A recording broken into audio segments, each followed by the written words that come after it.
Dear viewers, welcome to UCTV Daily Readings and Reflection. Today is Tuesday of the fourth week of Lent. The first reading is from the book of the prophet Ezekiel, chapter 47, verses 1 to 9 and verse 12. The responsorial psalm is Psalm 46. The Gospel is from John chapter 5, verses 1 to 16.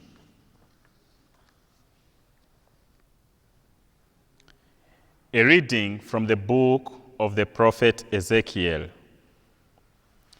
In those days, the angel brought me back to the door of the temple, and behold, water was issuing from below the threshold of the temple toward the east, for the temple faced east. And the water was flowing down from below the right side of the threshold of the temple, south of the altar towards the east. Then he brought me out by way of the north gate and led me round on the outside to the outer gate that faces toward the east, and the water was coming out on the right side. Going on eastward with a line in his hand, the man measured 1,000 cubits, and then led me through the water, and it was ankle deep. Again he measured 1,000, and led me through the water, and it was knee deep. Again he measured 1,000, and led me through the water, and it was up to the loins. Again he measured 1,000, and it was a river that I could not pass through, for the water had risen. It was deep enough to swim in, a river that could not be passed through. And he said to me, "Son of man, have you seen this?" Then he led me back along the bank of the river. As I went back, I saw upon the bank of the river very many trees on the one side and on the other. And he said to me, "This water flows toward the eastern region and goes down into the Arabah. And when it enters the stagnant waters of the sea, the water will become fresh. And wherever the river goes, every living creature which swims will live. And there will be very many fish, for this water goes there, that the waters of the sea may become fresh. So everything will live where the river goes.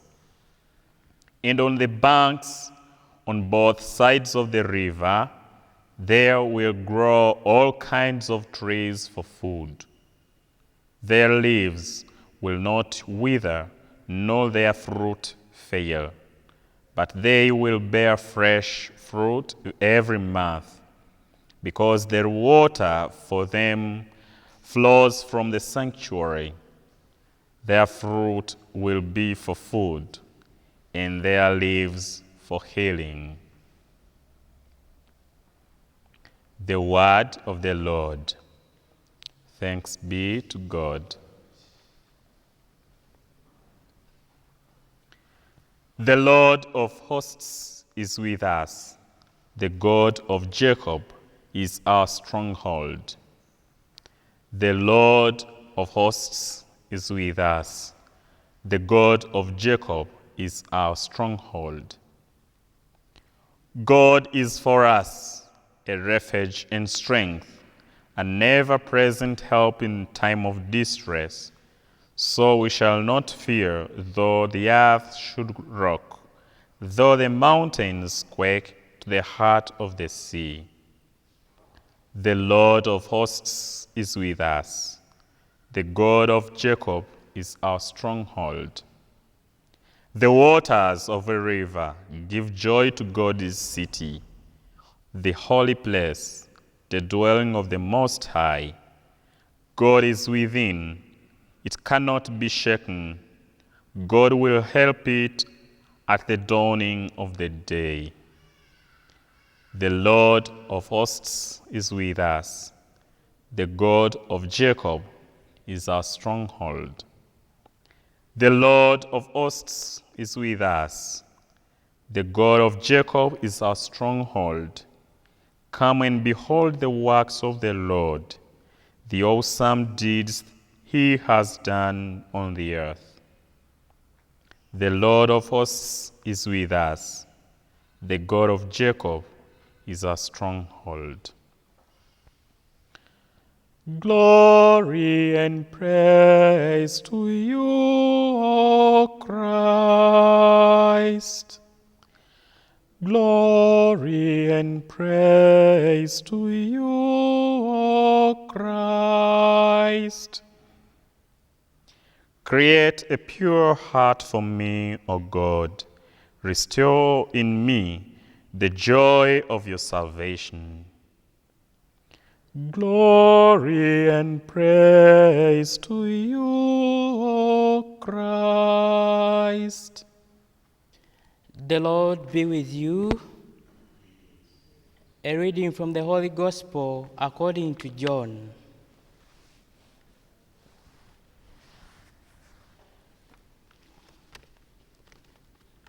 There was a feast of the Jews, and Jesus went up to Jerusalem.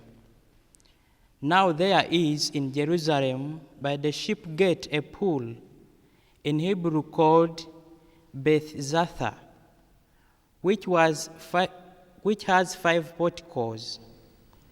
In these lay a multitude of invalids, blind, lame, paralyzed.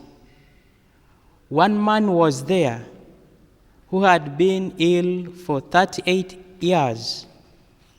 When Jesus saw him, he knew that he had been lying there a long time. He said to him, "Do you want to be healed?" The sick man answered him, "Sir, I have no man to put me into the pool when the water is troubled, and while I am going, another steps down before me." Jesus said to him, "Rise, take up your pallet and walk." And at once the man was healed, and he took up his pallet and walked. Now that day was the Sabbath. So the Jews said to the man who was cured, "It is the Sabbath. It is not lawful for you to carry your pallet." But the man answered them, "The man who healed me said to me, 'Take up your pallet and walk.'" They asked him, "Who is the man who said to you, 'Take up your pallet and walk'?" Now the man who had been healed did not know who it was, for Jesus had withdrawn, as there was a crowd in the place. Afterward, Jesus found him in the temple and said to him, "See, you are well. Sin no more, that nothing worse befall you."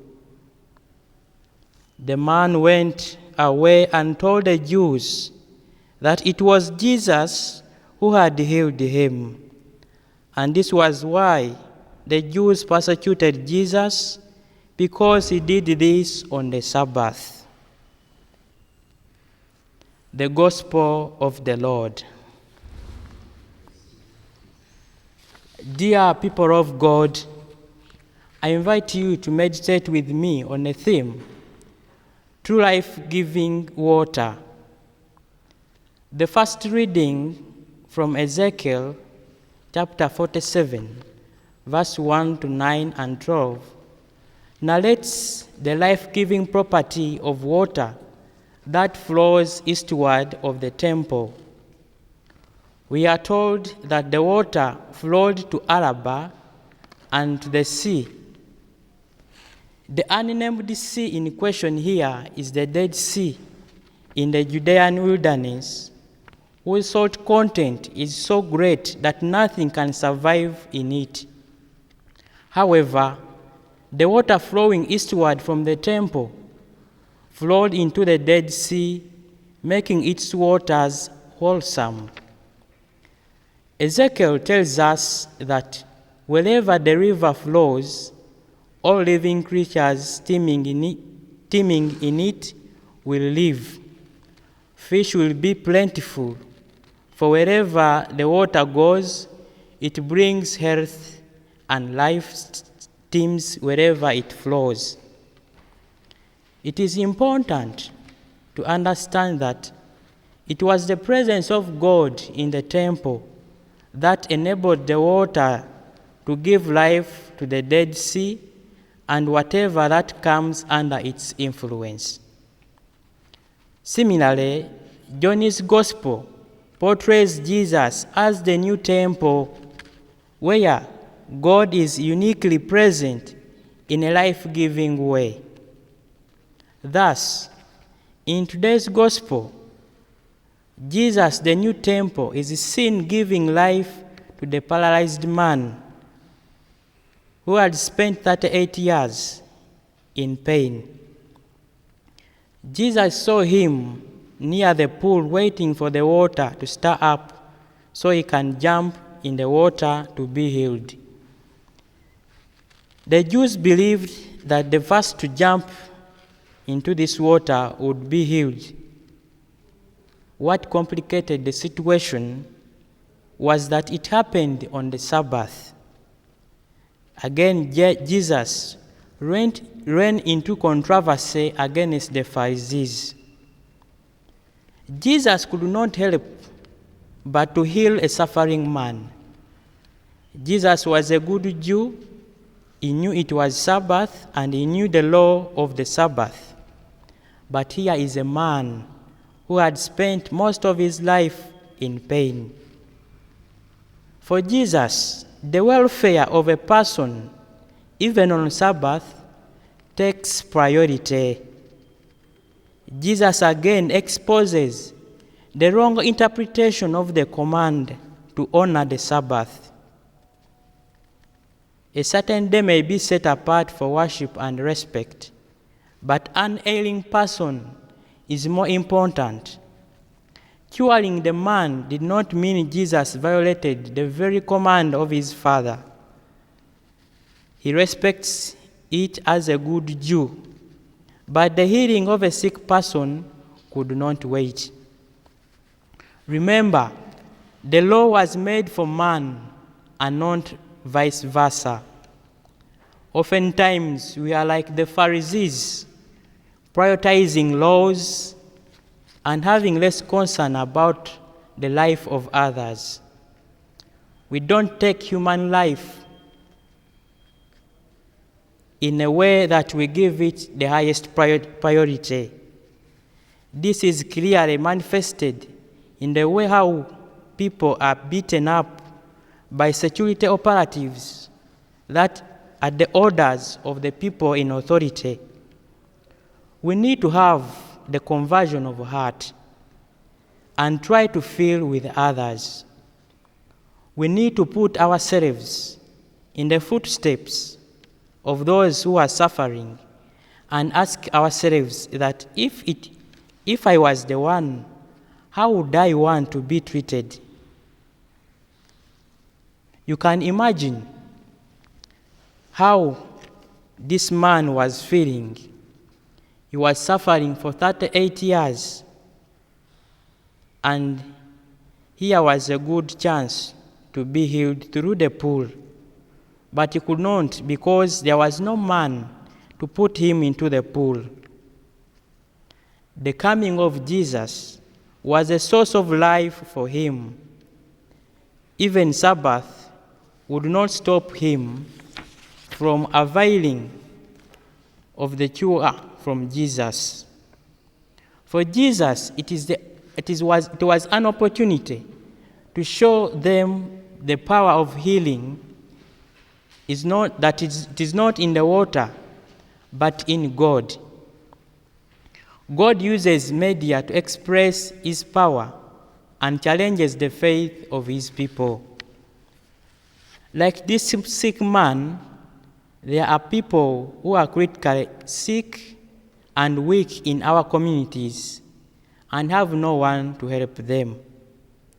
Can we imitate Jesus in this season of Lent by being agents of God's mercy through helping the needy and take them to Jesus, the living water? This will enable them to benefit from the life-giving power of Jesus. If the paralyzed man could be patient for 38 years before experiencing the life-giving power of Christ, we also ought to be patient with firm faith and hope in Christ, for he would restore life once again to our dying situations.